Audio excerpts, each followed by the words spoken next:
Herzlich willkommen zu dem Workshop, den wir dieses Jahr Ihnen anbieten möchten. Herzlich willkommen zur 18. DIRK-Veranstaltung. Ich bin Alexander Hase, Vertreter von der Nasdaq Corporate Services hier in Deutschland. Und wie in jedem Jahr möchten wir auch in diesem Jahr Ihnen einen Workshop präsentieren, der hoffentlich auch so spannend und interessant sein wird wie in den letzten Jahren. Das Thema, Sie sehen es hier an der Wand, Constructivists or Future Threat, the Rise of Activist Investors.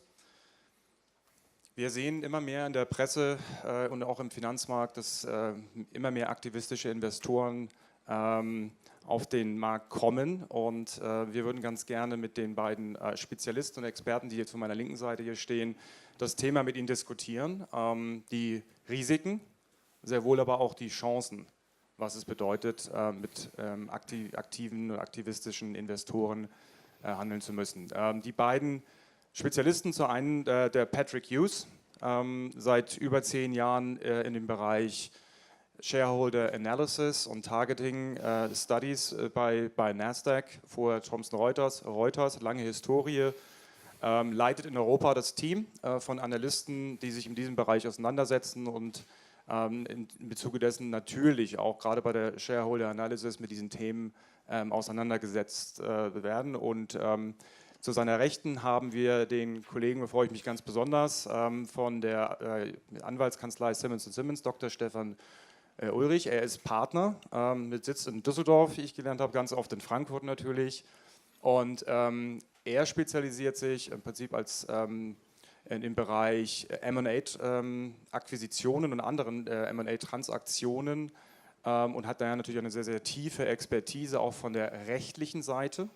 Und insofern können wir einmal von der Marktseite, von der Finanzseite als auch von der rechtlichen Seite das Thema heute diskutieren. Wir werden am Ende eine Q&A-Session haben und Sie haben am Anfang diese Zettel bekommen. Und wir würden Sie gerne bitten, die auszufüllen. Die Kollegen werden sie dann einsammeln, und sodass Sie im Prinzip auch die Ergebnisse schon von diesem kleinen Survey dann während der Q&A-Session präsentiert bekommen. Ja, wir werden jetzt den Vortrag dann in Englisch abhalten. Ich denke, das ist kein Problem, und würde dann im Prinzip an Patrick Hughes übergeben für den Vortrag. Patrick, over to you. Danke. Thanks, Alex. Good morning. First of all, thank you for joining us for what we hope today will be a very interesting and interactive discussion. I'm joined here by my co-panelist, as Alex mentioned, Dr. Stephan Ulrich, who's a partner at Simmons law firm here in Frankfurt. Today, together, we'll do our best to tackle what's an increasing challenge for IROs and companies across Europe, and that's the rise of activist investors. And I think before we begin, we should point out that Stephan and I share the view that not all activist investors are the same. In fact, this increasingly accepted class of investor employs a variety of techniques and strategies, from a constructive letter to management that is never made public, to a full-page advertisement in local newspapers and very public campaigns. Hence, today's topic for debate together, Constructivists or Future Threats, the Rise of Activist Investors. But before we dive in, let my colleague Stephan introduce himself and say a few introductory words from Simmons perspective. Yeah, Patrick, thank you very much for this introduction. Alexander as well. Good morning from my side. Stephan Ulrich has already been said. I'm a corporate M&A partner in the Düsseldorf and Frankfurt offices of Simmons. We are basically a full service law firm operating on a global scale. I personally, together with my colleagues from the regulatory teams, we advise investors, issuers, asset managers, basically on all aspects of capital markets transactions and related queries. So some of the queries we're going to talk about today. So occasionally I might have also a view from the other side of the table. We indeed have seen a lot activism over the last years. Probably that may be different from you. We quite often see the more specific issues, while I believe, and that's what I learned from Nasdaq, they have a very broad and in-depth picture about the market. This is why I quite like that we can speak together about this topic. Indeed, we have prepared some poll questions for today. You all have got them in the morning. Of course, we like to keep this very active and lively. So if you have any questions in between, please raise your hands, and we'll try to answer them as best as we can. In any event, there will be a Q&A session at the end. And just to read out and to set a bit the scene for the coming presentation, what the poll question we have proposed today are the following. So the first is, do you believe that your company may be a future target for an activist investor? Second, do you consider activist investors to be a threat, constructive with their ideas and strategy? Or it depends, so there's always a way out in your answer. Third question, has your company established a formal policy how to engage with these type of investors? And the fourth question is actually more about the team. So strategy, and I mean, I know it from the work I'm doing, sometimes you might already have a manual somewhere in your drawer, yeah? But there's a more advanced level where you actually have we really have set up a team already consisting of external and internal members to advise if this arises. So this is the focus of the fourth question. So you have all the time during the session to answer them. At some stage we're going to collect them. It's probably, yeah, at some stage she will come and collect the question, and then we, if we made it, we will have the results later on. I do not really know whether this is a solid basis for a good statistic, but at least we're going to have some results. So, but as I said, if you have any questions, just jump in, and we are not forced to stick to our presentation here. Yeah, thank you from my side, and back to Patrick. Okay. Great. So at Nasdaq, we conduct shareholder analysis for more than 1,600 companies globally. This means that we're often the first people to uncover when an activist investor starts or initiates a position in a company. And let me tell you, when this happens, we react quickly by calling you that day, and we also talk about possible implications of that specific activist investor taking a position in your company. We also help IROs understand their company's vulnerability to an activist approach by understanding how a company's fundamentals align with activists' typical investment screens. First of all, let me set the scene by examining some of the wider market trends, some of which are behind the rise in assets under management and the number of activist campaigns we've observed globally and across Europe. Nasdaq continues to observe a gradual increase in passive holdings across the companies we work for in Europe. ETF assets under management have surpassed $3 trillion for the first time in 2015. And average ETF index ownership across Nasdaq's German client base stands at 21% of institutional shares. That's up 3 percentage points over the past 3 years. As a result, active fund managers are increasingly under pressure to perform. Last year, Goldman Sachs calculated that only 14% of activist funds outperformed the S&P 500. So, meetings with company management and with you all has become even more important for active portfolio managers to differentiate their investment process from their passive counterparts, meaning that IROs are under increasing pressure to provide more frequent and broad access to management, as well as divisional directors, board members, etc. Stephan, do you have a view from your perspective on that particular angle? Yeah, I mean, that's exactly the point in time, or probably the first point in time when we quite often get asked, either from the investor side or from the issuer side, how can these events happen, or how can we best approach this company? To whom do we actually write this type of question? And I mean, despite the investor side, I think it's getting more and more knowledgeable. I think we still get these questions asked. I tend to say that the issuer side is a bit better prepared, but of course they have the advantage of knowing the German market and the legal environment they are operating in. But indeed, that's the first question, probably occasionally the first point in time when we come into play. Interesting. So in this economic setting of relatively high correlation to index performance, activist hedge funds have outperformed their traditional hedge fund counterparts by an average of 2 percentage points last year. And furthermore, Nasdaq estimates that activist investors enjoyed a record $15 billion of inflows in 2014, which means that there's more activist capital chasing a limited number of opportunities. So activist investors have launched 28 campaigns, in publicly known campaigns in Europe so far this year. That's on pace to be the highest number since 2010. That's data according to research firm Activist Insight. And 40% of activist funds have either a global or European focus to their investment approach. Stephan, 28 campaigns in Europe so far. What's your view? Is that low, high, or surprising? I mean, when I first saw this number, I thought it's pretty low actually. But I mean, of course, it depends what you mean with campaign or contest or something. I mean, the truth is probably more that, at least from my side, correct me if I'm wrong, that most of the issuers are monitored more or less on a constant basis by some of these investors. And we don't have to forget that, I mean, of course, there is the group of investors which is looking more on the fundamentals of the company, that's clear. But there's also the, let's say, the more event-driven type of investors who may jump in here and there because they believe they have identified a certain value driver from their point of view. So I would have thought 28 is quite low. But these are probably the more public campaigns.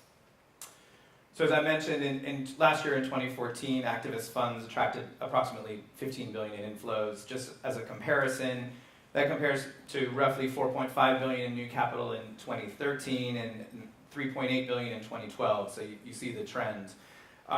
Predictions of continued inflows in 2015 this year for activist funds are at similar levels.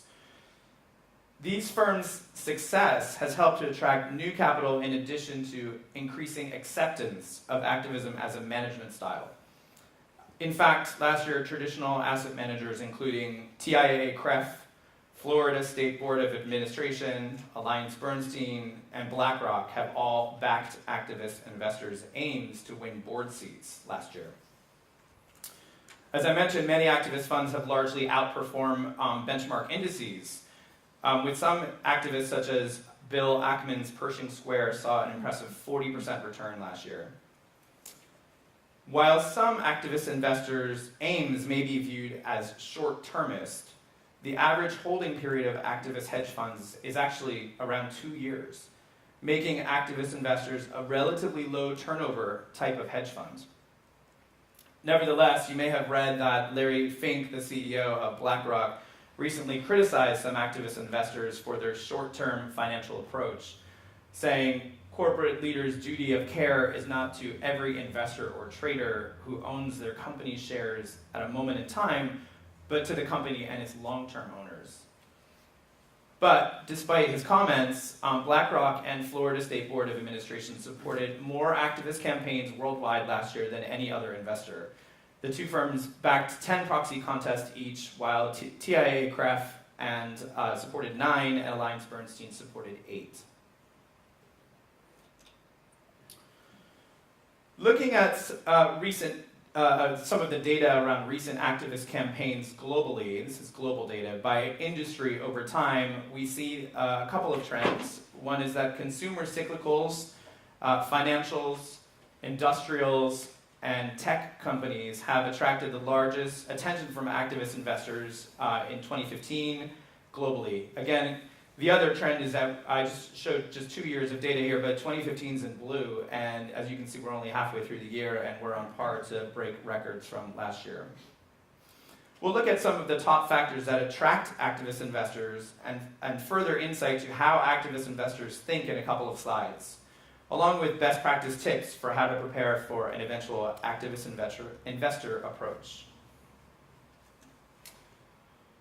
And before I pass over to Stephan for more about activist investor tactics, I wanted to share some recent data from Nasdaq and JP Morgan, which lists some of the prominent activist investors invested in Europe and European companies since 2010, as well as some of the sectors in which they invest. This data points to the known number of campaigns that became public in Europe, as we discussed. Recent data reveals that approximately at least half of European activism is estimated to never enter the public domain. So on the list, a couple of names certainly jump out. Certainly Sevian Capital is a well-known activist investor. Other names, and certainly has launched at least, Sevians have launched at least 15 campaigns since 2010 here in Europe. Other names are interesting to know on the list. So Eric Knight's Knight Vinke Asset Management, which also invests in financial stocks, by the way, some well-known investments there. They've only had 2 down years since 1977, just a long time ago. Maybe one other to point out is Nelson Peltz and his Triumph Fund Management. Also on the list is top activists in Europe. Recently in the media for losing a very high public profile proxy fight trying to get on the board seat of a Dow 30 company, which was a good example that shows that companies can resist and win in these situations. And with that, now over to Stephan for a closer look at activist investor tactics and strategy. Yeah, thank you, Patrick. I promise I'm not going to bore you with some too much legal stuff, and I know that there are some paragraphs on these slides which some of you might not like, but nevertheless, all that's what we are talking about, particularly in the German market, is happening on a certain legal playing field. I don't know whether it's really a level playing field, but anyway, somehow all players in this arena need to know what the rules are. And I mean, from my experience, I think the German market is particularly liked by investors because of this somehow strict capital markets rules, which will produce results which are somehow predictable. That's a bit simplistic, but this is probably what happens. So this may be actually the most important slide of my presentation, because that's all what's happening prior to an investor building up a position in your company.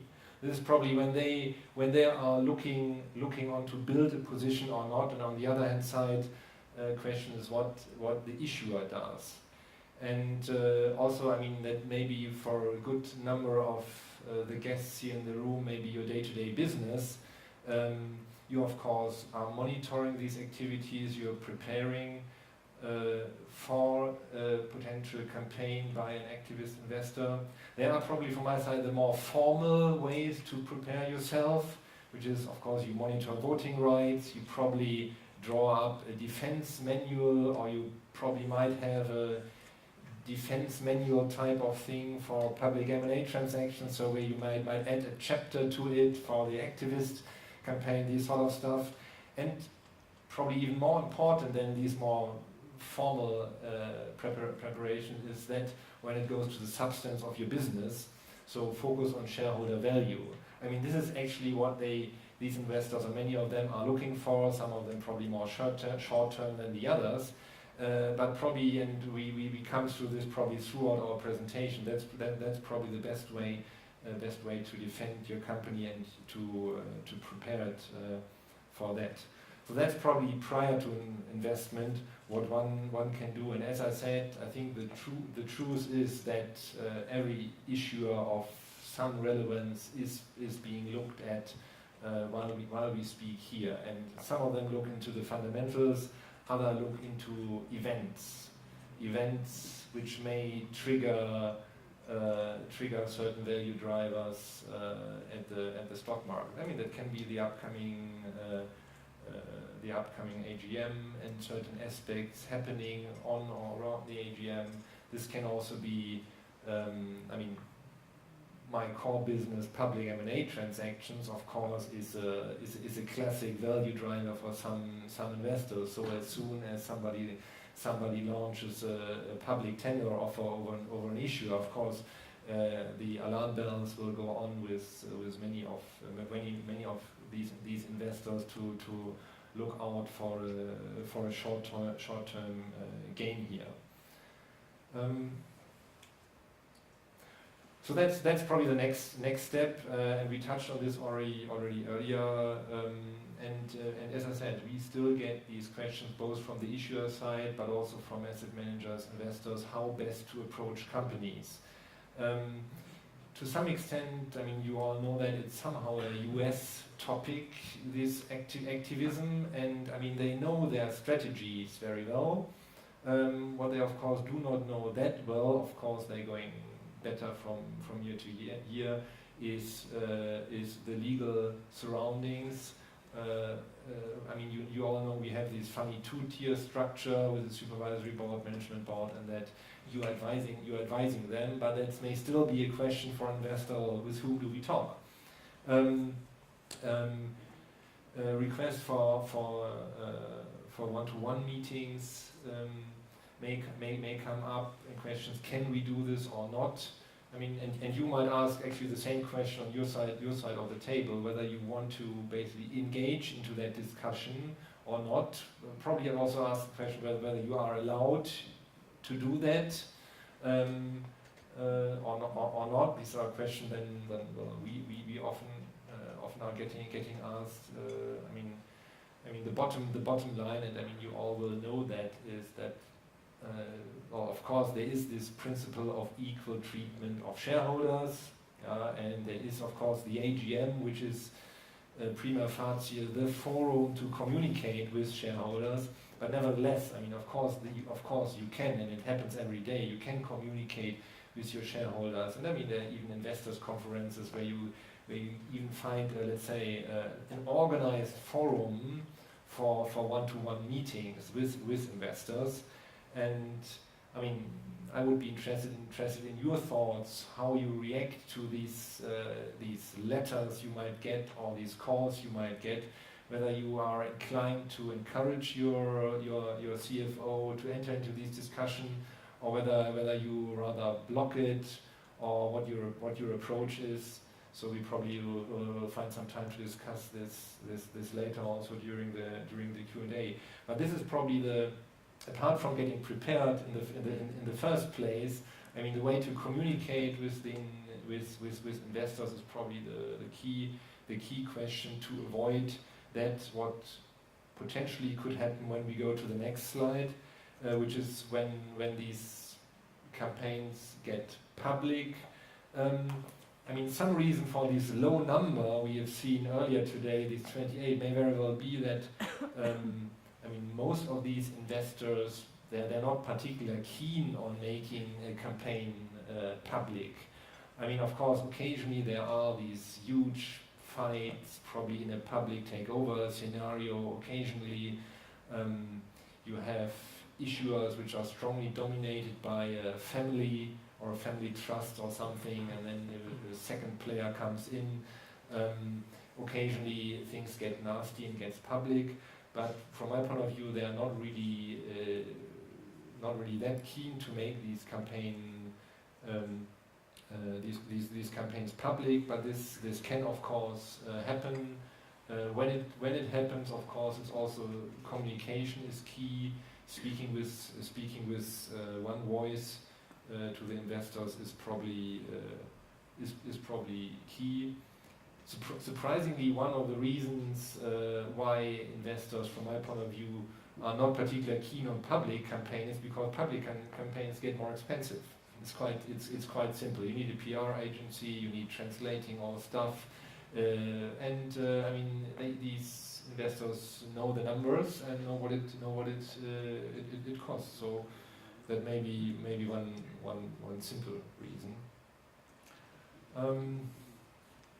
Please jump in if you have different experiences or want to comment from your side at any time. Of course, I mean the AGM. I mean that's from the law, that's the forum to communicate with your shareholders. I mean probably it's the only forum you are supposed to communicate with your shareholders. But of course, it's not the only one. I think it is, occasionally one gets the impression that issuers see the AGM as an isolated event, which is, and I think it is not. I mean, everything what happens on or around the AGM is basically the result of what's happening throughout the year. So, I mean, of course, you focus on the AGM and you may invest resources on it, and you, the people who are supposed to run that, of course, will feel a lot of pressure on or around that day. But actually, it's not an isolated event. So one, to some extent, one can relax a bit when it comes to the AGM. Of course, all people try to find out whether something unforeseen might happening on that event, and I mean, we get calls and we do calls with other people to try to nicely find out whether somebody has something in mind. But well, normally you can guess what will happen. You will know it in advance. So don't probably see this from as such an isolated event. Well, and it's the really what key functions of investor relations is to understand really those year-long meetings so that there are no known surprises when it comes to the AGM, and understanding any potential concerns from your long-only investors is another key sort of best practice tip to avoiding or identifying any potential activist interest. So absolutely, there should be no surprises, typically. No. I mean, it is probably only partial true, but because when it comes back to the pure law, of course, it is an isolated event. So there's one thing, of course, when you prepare the AGM, what should avoid is basically avoid making mistakes in the AGM, the more formal mistakes, to reduce risk of future litigation. Simply, I mean that's. Which could be triggered if you made some more procedural mistakes during the AGM. In that sense, it's an isolated event, but in terms of substance, I think it's not. I mean, what could investors want from you? Again, I think when the AGM comes up, all these topics are very much in the focus. But if you look for requests for extra dividends or a buyback of share programs or sale of fixed assets or so, I mean, the truth is it's all the relevance of management, so of the management board, is still quite significant. So it is not that the investor will go in and ask in the AGM and has a meaningful chance to win in that AGM that an extra dividend will be distributed. That's not the way it works. It's a process which runs throughout the year. So to some extent one can prepare for that. And I mean, management decisions in the German structure, and this is something foreign investors occasionally tend to underestimate, has a quite strong role. And I mean, when we come to supervisory board seats also, which is occasionally on the agenda, I mean, you can have a stake of 12-13% in a company and you will not get a supervisory board seat. Yeah, it's as simple as that. As long as you have lined up your other troops or your anchor shareholder behind you, what can you do? I mean, it's probably, and some investors have a hard time to really get that. I mean, it's probably true. If you have a significant stake in the company, well, there's some logic that you should have a supervisory board seat. Yeah, I can see that. But I mean, there are numerous examples over the last year where board chairmen have over years defended their companies in such a scenario and kept their supervisory board net and clean. So again, I mean, I think power of management is quite strong. We somehow haven't put requests for special audits or that type of thing on the agenda, but that's of course another item which could come up. Yeah, great. Patrick. Yeah, thanks, Stephan. That's very, very interesting. Finally, before we get to our Q&A session, I would like to present some of the factors that attract activist investor interest. In fact, Nasdaq's targeting analysts help IROs understand how their own particular company fundamentals align with specific activist hedge funds, helping IROs better prepare and understand specific fundamentals that may be behind an eventual activist approach. To do this, we studied all activist activity between January 2013 and July 2014 amongst North American companies with a market cap of at least $1 billion. We looked at what fundamental traits did these companies share. How did their fundamental performance relate to market benchmarks and the respective sector benchmarks? And then we wondered, are there any identifiable patterns that IROs, that we can identify to help IROs proactively get in front of an activist? And the results allowed us to gain deeper insight about how activist investors think when they're pursuing a target.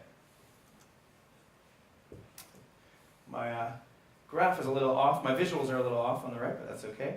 The points are there. So by identifying common activist profiles, Nasdaq provides IROs with deeper insights about how a company's fundamental vulnerabilities and as well as the corresponding activist motivations. Specifically, we analyze companies on 5 factors. First, we know that activists often pursue investments that are undervalued relative to a respective sector benchmark.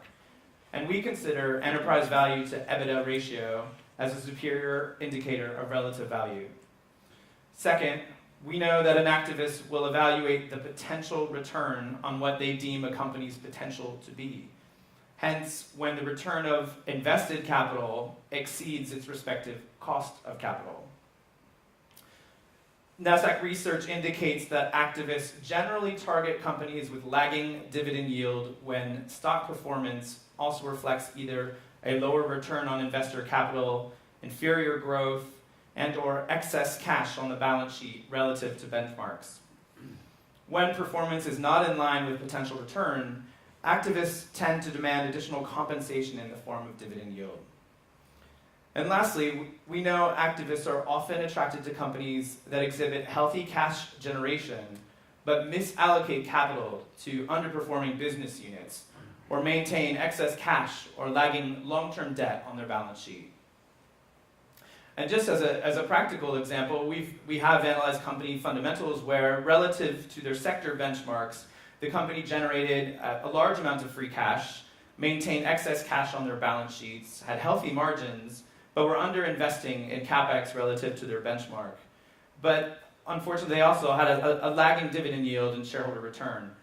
Based on this profile, we're able to help identify specific activist hedge funds that may be attracted to these factors. Having studied the preferred investment screens of the largest activist investors globally based on their prior investments, we help investor relations officers screen their own fundamentals relative to these factors, providing you with a fundamental view on your company's vulnerability. And next, Stephan and I would like to cover some of the best practice tips for engagement with shareholders, including activist investors. Preparedness is critical when it comes to engaging with an activist investors. And there are a number of steps IROs can do prior to an activist coming into a stock, such as staying on top of changes within your shareholder base with regular shareholder analysis, maintaining strong relationships with key shareholders and be sensitive to signs of any investor concern, in particular from long-only investors. Identify your company's vulnerability and which activists are most likely to target it. Of course, implement clear governance processes. Consider implementing a once-yearly governance roadshow.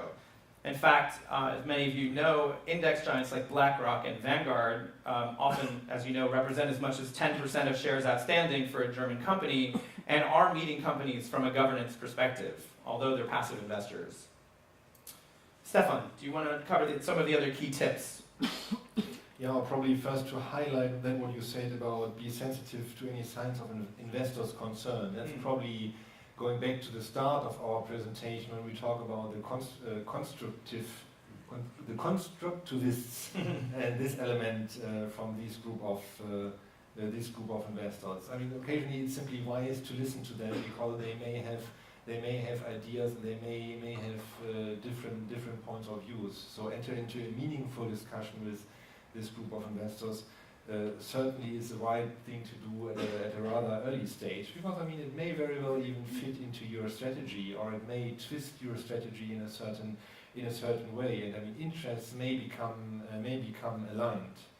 To add a few to your points, of course, having a strong response team ready if and when needed, that's probably key, and probably most likely you all are part of these teams. Investment relations officers play an important role in that game.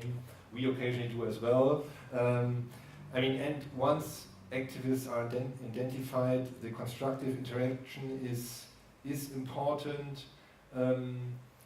When you prepare, probably look in the fundamentals, but also don't forget to monitor that what could become an event, which a more event or value-driven, short-time-driven investor might want to look at.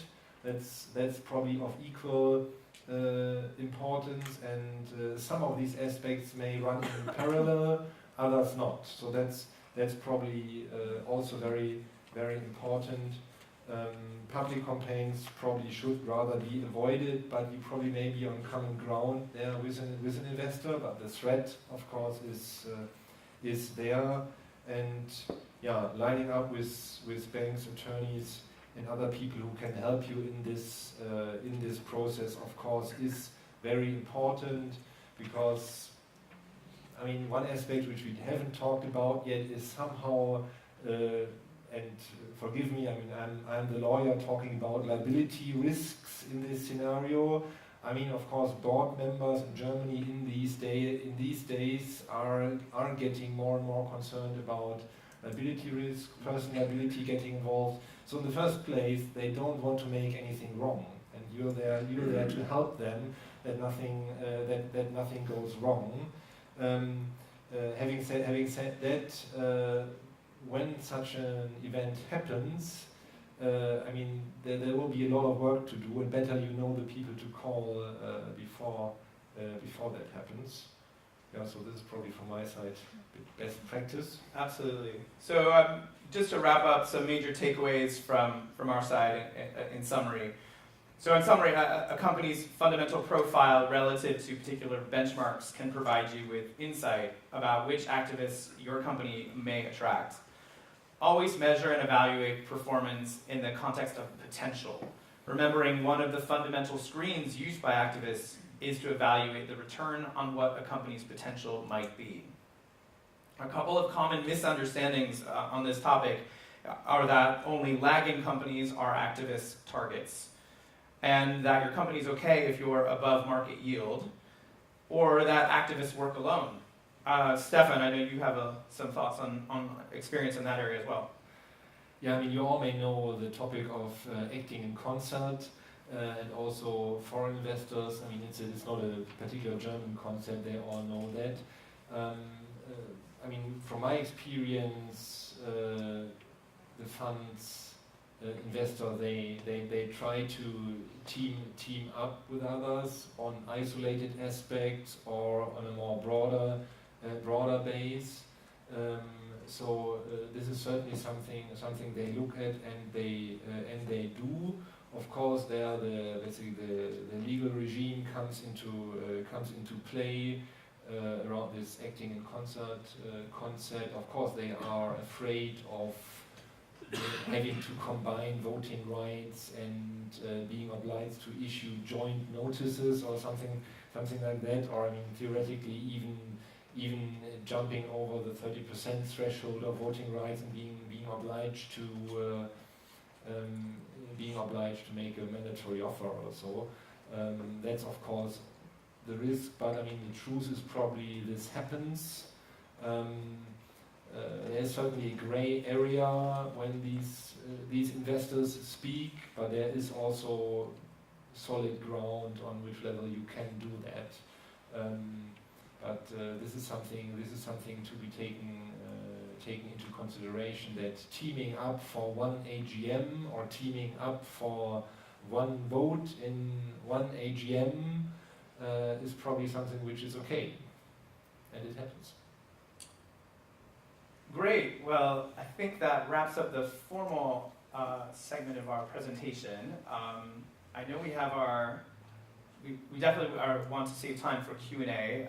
We have our poll results, which is exciting. Hopefully our interactive polling is going to work great this morning. So should we look at the poll results first, or if there's any initial questions on the floor? I know everyone's keen to see what the view is in terms of from you all as well.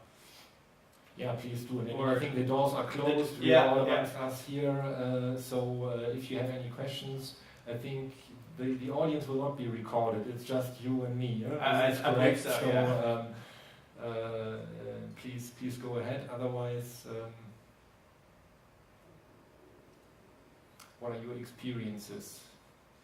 If you Or we have the results coming up just live, which is great. So first question, do you believe that your company may be a future target for an activist investor approach? So 27% of you think yes, 39% think no, and 33%, I'm sure that's quite split, really. A little bit leaning towards the no and unsure category, obviously, but it's... I think we see a pretty strong no, yeah. which is actually Yeah. a good sign, because I mean that means that the people are well aligned, well organized in this room, which is a good sign. I mean, some of them may have their main investor probably well lined up, so they're basically safe. Yeah. Or I mean, from a fundamental point of view, the company or a is strong, shape. long-term shareholder base in the sort of top shareholder group for sure would help mitigate that risk. And How do you? Yeah. What was your reaction? How many participants?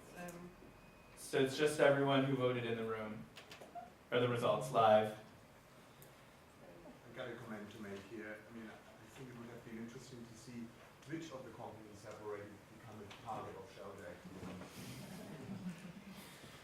So yeah, no, that was intentional. To be honest, we work, of course, privately for many of you in the room today, and we're very confidential about our data. We can look at some of the activist investor names who are invested across Europe, and happy to share our presentation with you with some of those the funds who are most active in Europe already. But yeah, some of the data in particular is publicly available if the activist investor is above the threshold. So you can see, using Thomson 1, for example, to look at who Sevian Capital is invested in Europe. Let's have a look at our second question. Would your initial thought to be to treat an activist investor as a threat? So 15%, constructive, and the vast majority is its dependents, or just over the majority, 55%. Which I think, again, is a very sophisticated vote, in my sense. I mean, if we would have done this 6 years ago, I would have assumed the result would be different.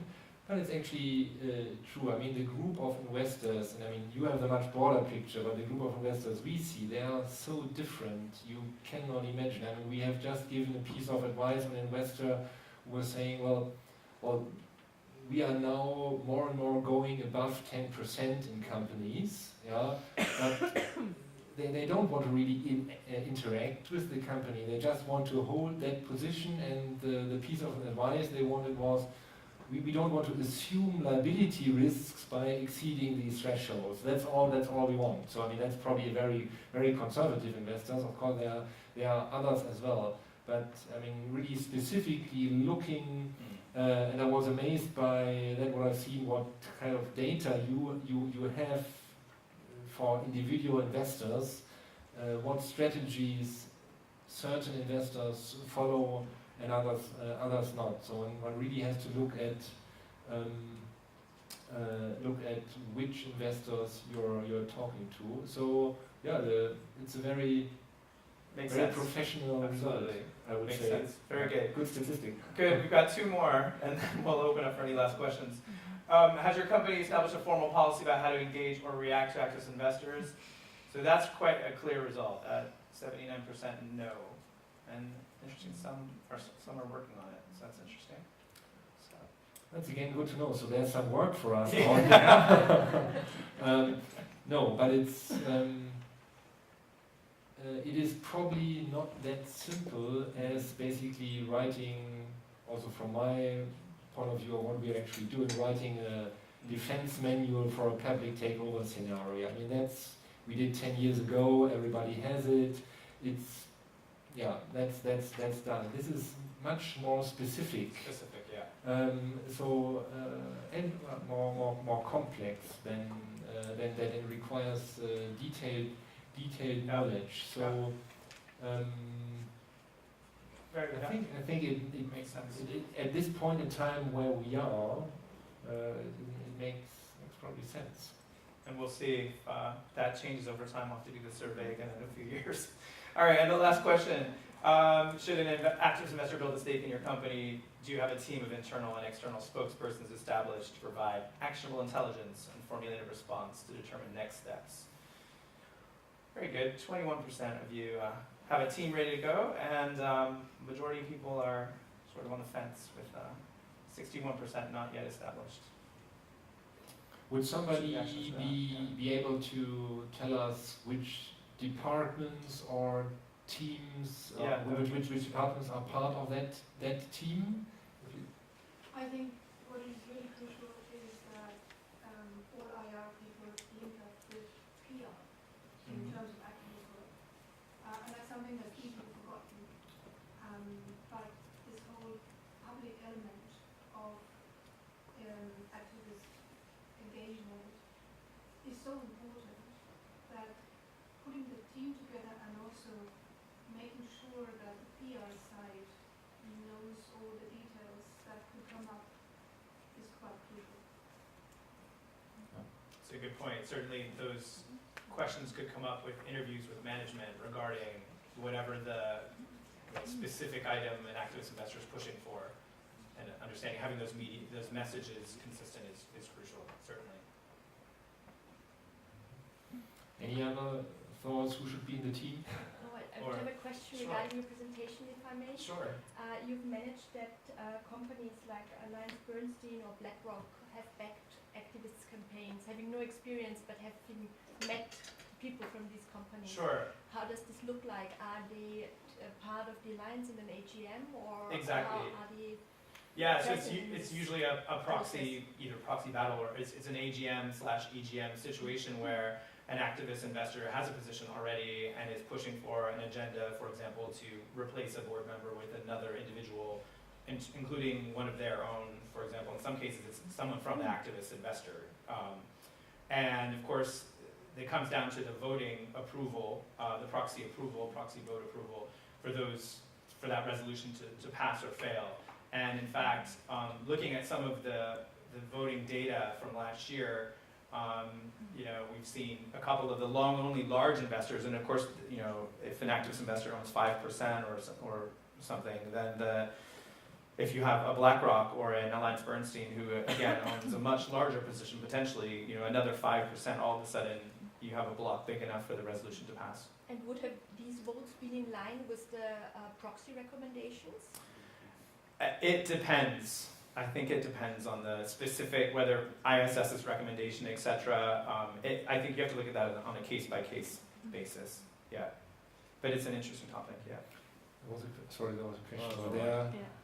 Do you have a practical example about a bigger campaign? What happened? How did they approach? How did the company react? So that we have a more practical feeling for the whole process, because it was very theoretical, and it would be good to have a real example of what happened, how different people reacted, what were the counterparts involved in the whole process, and something like that. So there's a lot of public.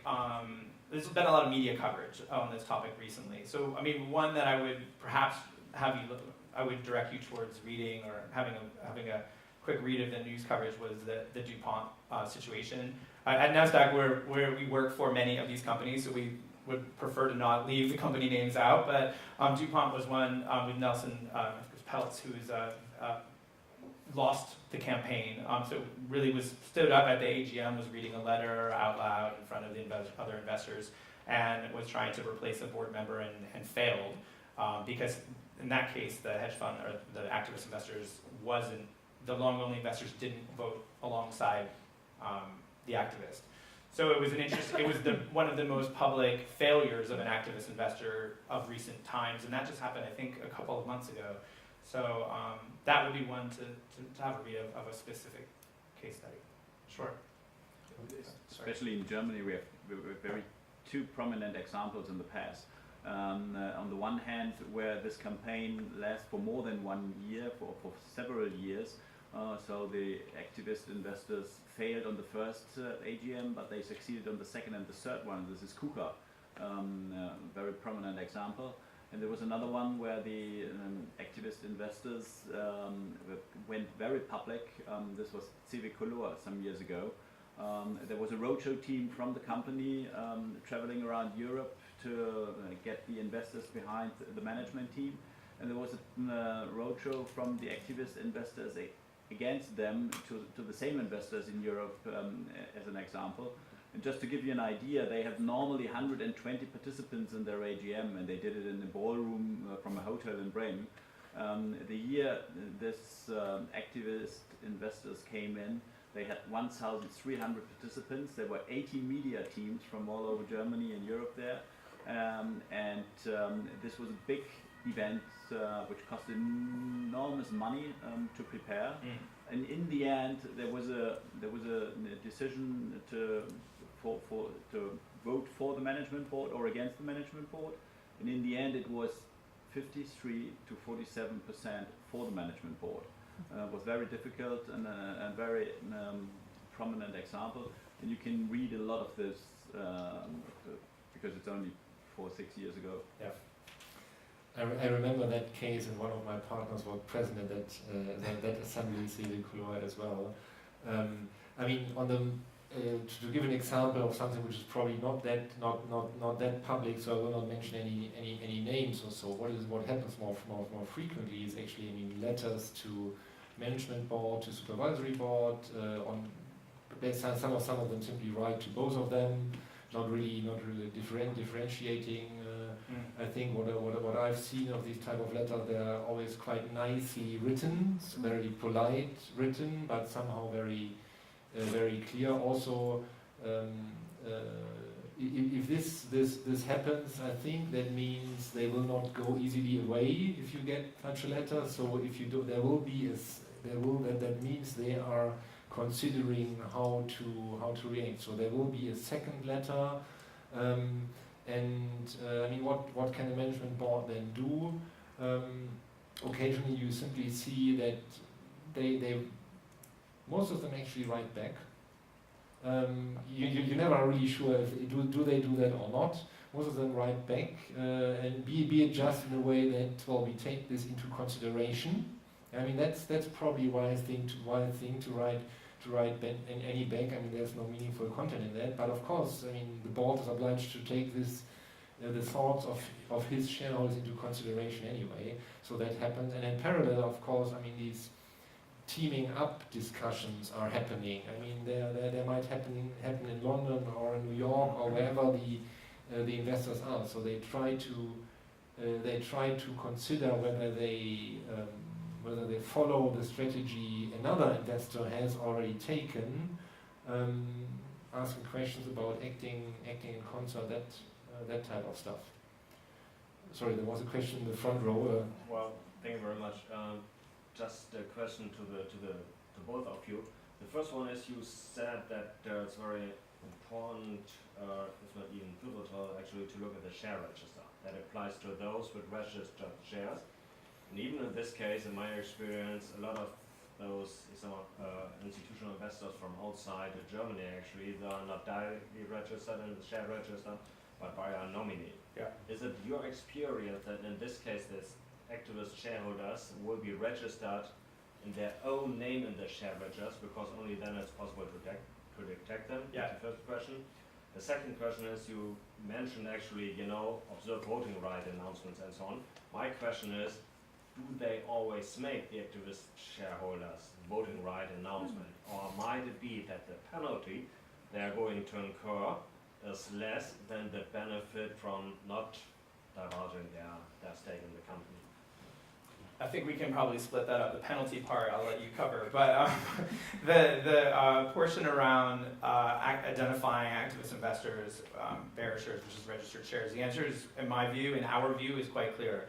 Typically, activist hedge funds are behind nominees, and they're often behind nominees such as Credit Suisse, Securities, Goldman Sachs, Morgan Stanley, Deutsche Bank here in Frankfurt. Actually, Deutsche Bank to a lesser extent, to be honest, but some of the UK nominees in particular, and US nominees. So monitoring your shareholder base and working hopefully with Nasdaq to understand your trends in your shareholder base on a regular basis, where we are able to get behind those nominees and monitor key changes. And as I said, when we identify, and it's happened fairly recently for a company, we've identified Carl Icahn building a position and their stake, we call you that day. We don't wait till send you your report. We have a conversation with you. We tend to bring in our US team as well, because activism is still more new than in the US, and we work for many, many US companies who this has been a long-standing trend. So we can tell you what we expect Carl Icahn to do. And then maybe the last, versus voting rights, the tricky thing with that is that activist investors might hide, potentially using, they might be sort of slowly building a stake, have some options, etc., which they may not have to claim voting rights. Options, I think you do have to sometimes disclose some of those.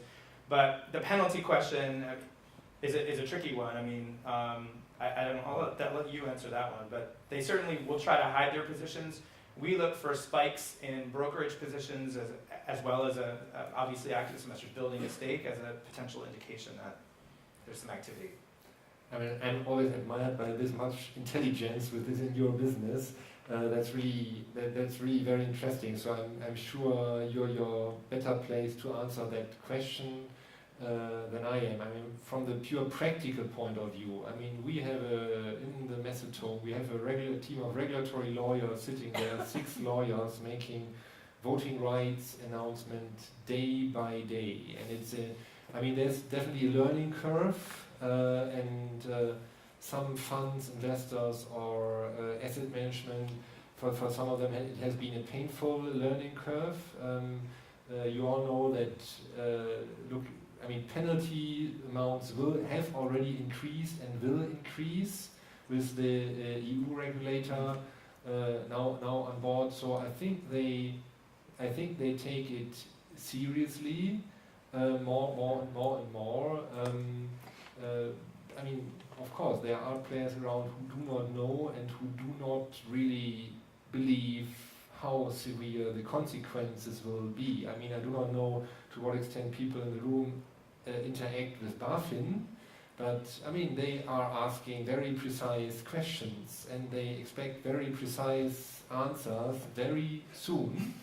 And if you fail to do so, you can bet that you get probably 6 months later or so a penalty, simply because you did not meet the very short deadlines for making your voting right notification.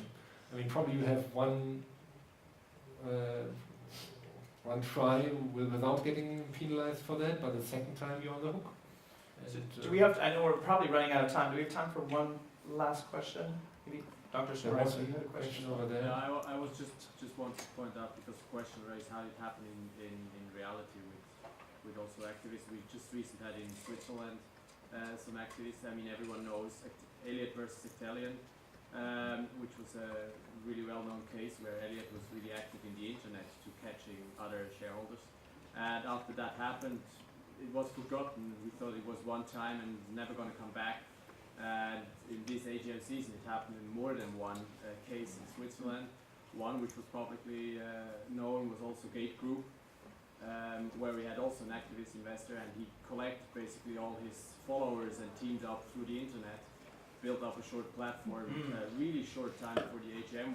He started 2 months before, had a good campaign, reaching out over the internet in a really short time to collect all different kind of shareholders and building up then a group and pushing them towards the company and the director. They solved themselves in the end, and they win the battle in getting their board seats they wanted. Okay, that's really interesting, actually. Yeah, So I interesting think case. We're out of time. I'm getting the signal, but happy to answer additional questions after the session. But thank you all for coming. Enjoy the rest of the day. Thank you.